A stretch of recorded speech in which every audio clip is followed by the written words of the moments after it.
कुरान के अंदर अल्लाह क्या कहता है? सबसे बड़ी इंसान की सिफ्त क्या है?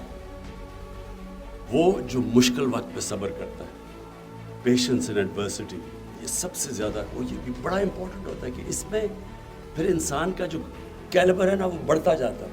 जितना आप मुश्किल वक्त को फेस करते हैं, आप में कैपेसिटी मुश्किल वक्त की फेस करने की बढ़ जाती है। अगली दफ़ा कोई भी पैदा नहीं होता कोई बड़ा अजीम आदमी, लोग बनते हैं ये एडवर्सिटी देख के, मुश्किल वक्त देख के, डाउन साइकिल्स में सीख के। और सबसे ज़्यादा मुश्किल वक्त आपको सिखाता है। हमें खुद ही नहीं पता होता, हम अपने आप को अंडर एस्टिमेट करते हैं, हम अपने टारगेट से बड़े लो सेट करते हैं और फिर जब मुश्किल वक्त आती है हम हार जल्दी मान जाते हैं, हम हार मान जाते हैं कि जी हो ही नहीं सकता। तो जो मेरी ज़िंदगी का तजर्बा है और वो क्रिकेट से शुरू हुआ कि जब तक आप हार नहीं मानते, हार आपको हरा नहीं सकती।